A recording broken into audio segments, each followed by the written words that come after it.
É muito bom quando a gente ganha, melhor ainda quando é uma vitória que a gente não fazia ideia de que viria. Seja bem-vindo, você guerreiro, você guerreira de todo o Brasil, de todo mundo, aqui é o canal Raiz Tricolor. Eu sou o Gabriel Amaral, sou jornalista e sou tricolor. Estou aqui para fazer a análise Pocket de São Paulo 0, Fluminense 2, jogo disputado hoje, válido pela 31ª rodada do Campeonato Brasileiro 2019. Já deixa o seu like aqui embaixo, porque o Fluminense fez 2 gols e não levou nenhum, olha só que raridade.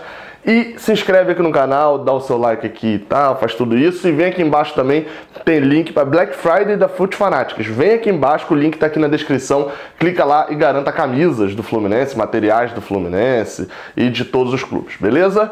Vamos falar do jogo. Como eu falei, é muito bom fazer vídeo quando a gente ganha, melhor ainda, quando é uma vitória que a gente não esperava. Por quê? Porque quem viu o pré-jogo sabia. Eu fiz a thumb lá de desespero e etc. E é por isso que agora eu tô fazendo uma de perguntando se isso é ilusão.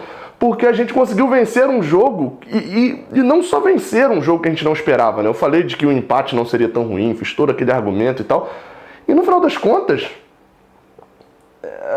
a gente venceu e eu tô tentando aqui ainda refletir e tal sobre todo o campeonato, mas eu acho que foi a vitória mais fácil do campeonato do Fluminense. Possivelmente uma das vitórias mais fáceis do ano do Fluminense contra o São Paulo. Talvez a única que se assemelhe em relação à facilidade da vitória tenha sido contra o Cruzeiro, que foi 4-1, mas ali o placar é muito enganoso, porque no primeiro tempo a gente tava ali numa disputa, o primeiro tempo acaba 1-0 com um gol no finalzinho do Fluminense, então possivelmente contra o Bahia também o 2-0, mas a gente tomou muita pressão, o Muriel teve que fazer uma defesaças e tal. Então acho que esse foi o jogo mais fácil do Brasileirão do Fluminense e era justamente algo que a gente não esperava, ter uma vitória lá no Morumbi contra o São Paulo, mas principalmente ter uma atuação tão facilitada pela equipe que estava do outro lado. Sobre a escalação, já falei bastante no pré-jogo, foi a mesma escalação. Mas o que foi o jogo no primeiro tempo mostra bem o que eram os dois times. Eram dois times jogando do mesmo jeito, saindo, tocando, pressionando a saída de bola adversária, mas com um certo medo, porque eles jogavam do mesmo jeito e tinham os mesmos medos, que era justamente de você ser atraído e você ser pego na armadilha que você cria, né? De você sair tocando e tal, mas aí quando o outro time sai tocando, você adianta total sua marcação, toma uma bola, os dois times tinham atacantes rápidos, tinham pontas rápidos ali, poderia tomar uma bola nas costas e num contra-ataque tomar o gol. Então eram dois times que jogavam parecido e tinham medos parecidos e isso fazia o jogo ficar muito cerebral. Mas um jogo assim, não estava animado, mas era bonito de se ver. Não era bom para quem não torcia para os dois times, mas era bonito. Nesses 15 minutos iniciais, ou nos 20 minutos iniciais mais ou menos, um diferencial, eu tava com medo porque um diferencial ali podia... Um ponto podia ser o ponto que faria a diferença, que era a qualidade. Quando a bola bateu no pé de Daniel Alves, bateu no pé de Antony, inclusive Antony teve uma chance ali com 1 minuto de jogo que ele bate e a bola vai pra fora, o Muriel até vai nela. Teve uma outra depois que ele bate de direita também, se eu não me engano, num toque de letra de Elisiero, que Muriel faz a defesa. Então assim, eu tava com medo de que o ponto que fosse fazer a diferença fosse uma qualidade individual ali num lampejo e o São Paulo abre o placar. Mas nem isso foi suficiente para pressionar muito a gente. Eu lembrei desses 2 lances e foram os 2 únicos lances do São Paulo, com mais afinco ali até os... Aí eu coloquei aqui, ó, 22 minutos do primeiro tempo. 5 chutões seguidos. Se o Fluminense até os 15, até os 16, 17, estava fazendo um jogo disputado com o São Paulo, aos 22, ou seja, dos 15 até os 22, 23, e isso só vai acabar aos 33, 34 minutos, ou seja, foi mais ou menos ali uns 16 minutos com esse esquema que foi o Fluminense recuando o time, sem ter mais as opções de contra-ataque, deixava o São Paulo tocar a bola e quando ia sair, não conseguia sair tocando. Saía na base do chutão.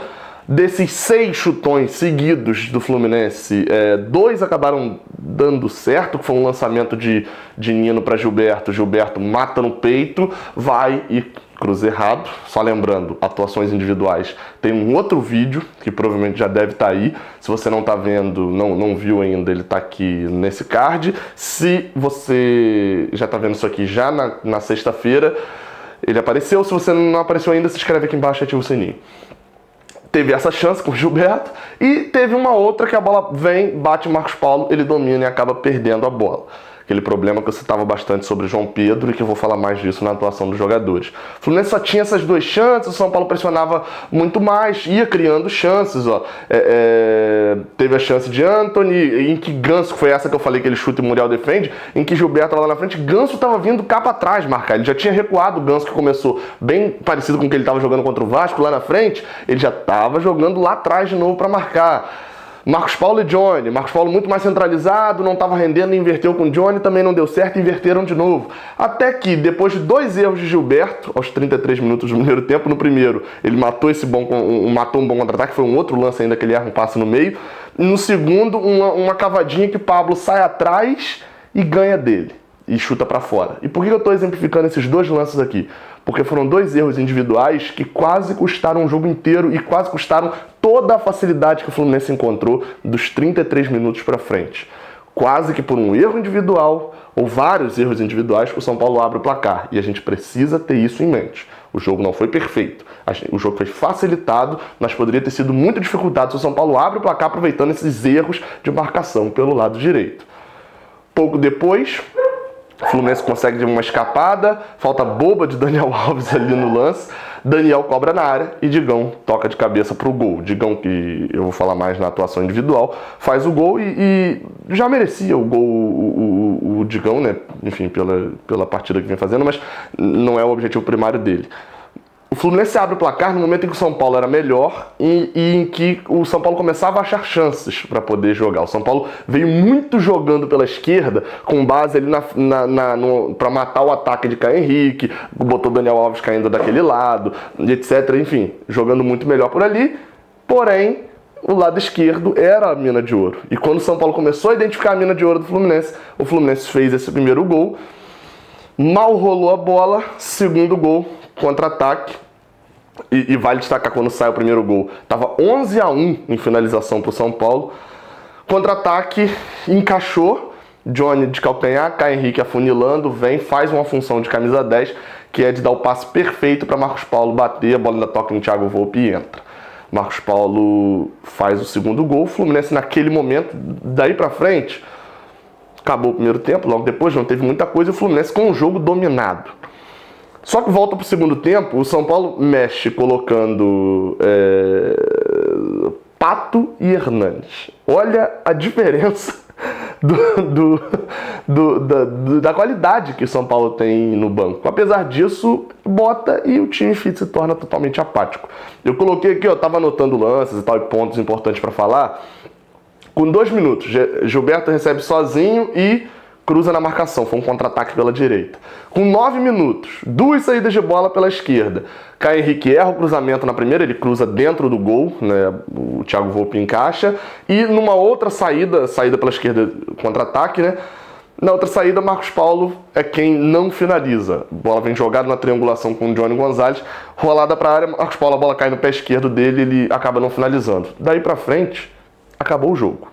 Acabou o jogo. Marcão mudou a dupla de ataque, colocou Pablo Diego, colocou Evanilson depois, estreou, partidas discretas, porque o Fluminense realmente, um ficou completamente isolado lá na frente, porque o Fluminense não queria correr tantos riscos, e o outro entrou para ser auxiliar de marcação, de lateral, foi o caso de Pablo Diego, e o jogo continuou morno. O São Paulo, que era para quem era para produzir ali o time, e é algo interessante porque a gente viu poucas vezes isso no time de Fernando Diniz com o Fluminense. Eu até botei isso no Twitter, eles citaram 2 partidas, Vasco e Atlético Paranaense, jogos em que a gente tinha ali até a possibilidade de atacar e etc, mas perdendo o jogo era apático e largava para lá. Só que esses 2 jogos foram jogos que a gente tinha jogador a menos, então o não atacar significava não tomar uma goleada histórica. Até teve outros jogos em que aconteceu, mas não tão grave assim, dentro de casa, perdendo por 2-0, e o Fluminense tocava a bola como queria. Ou seja, eu pego um pouco do que o comentarista falou lá no final, ele falou muito mais sobre São Paulo, obviamente, que a transmissão era São Paulo contra o outro time, mas que me pareceu relevante que o Fluminense para jogar e para ganhar nas próximas partidas precisará jogar mais do que jogou hoje. Eu concordo, mas eu discordo porque é o Campeonato Brasileiro. Na próxima partida contra o Internacional, talvez, porque realmente a gente conseguiu 5 pontos recentes aí, porque a gente pegou times, 1 ponto contra a Chapecoense, porque a gente pegou um time fraco. Contra o Vasco foi 1 ponto, porque a gente foi incompetente demais, mas também que pegou um time mais fraco. E contra o São Paulo conseguiu esses 3 pontos, porque o São Paulo deve ter feito a pior partida dele no ano. Só que o São Paulo na pior partida do ano é do nível da Chapecoense jogando normal. Então, tirando esse jogo contra o Inter, se a gente jogar do jeito que jogou hoje, trocando a peça da lateral direita, é porque não é só a peça, mas a peça influencia muito ali em relação a Gilberto e o Julião. Botando um lateral direito que marque um pouco mais, que pelo menos quando vá ao ataque acerte uma, porque não adianta você ir 30 e não acertar nenhuma. Colocando isso, o Fluminense tem chances de jogar melhor do que isso contra um time que joga pior do que isso que o São Paulo jogou. A gente hoje fez uma atuação segura, soube segurar o resultado. A nossa sorte é que o São Paulo não veio para cima como o Grêmio reserva veio, por exemplo, e a gente consegue uma vitória que não estava no cálculo. Ah, o Ceará ganhou. Cara, dessa vez foi a vez da gente conseguir uma vitória que não estava no cálculo de ninguém. A gente consegue 3 pontos, sai do Z4, eu falei que tinha que sair rápido, o Ima já estava começando a segurar e volta o Cruzeiro para lá. Eu continuo achando que o Cruzeiro não deve ficar lá embaixo, mas para mim o decisivo do Cruzeiro vai ser domingo contra o Galo no Clássico. Agora eu tava torcendo a favor do Cruzeiro nesse Clássico, porque eu vi o Atlético não jogando nada, mas agora eu sou Atlético desde criancinha. Porque o Cruzeiro perde no critério de desempate pro Fluminense. Então assim, vamos comemorar essa vitória, saber de que não é impossível da gente voltar para a zona no domingo, porém a gente pegou a sequência mais difícil do campeonato, que era um clássico e 2 jogos contra times que estão no G6 fora de casa, e até agora a gente fez 4 pontos. Então a gente pegou a sequência difícil, começa a acertar o time, eu falei que tinha dúvidas sobre o esquema, etc. Começa a me convencer um pouco. Vai ter que pegar um adversário que pressione mais, enfim, para poder jogar mais. Mas é muito bom, pelo menos, uma felicidade. A gente não ganhava no Brasileirão desde aquele jogo contra o Bahia. Então, olha o tempo que faz. Saudações tricolores e até a próxima. Valeu!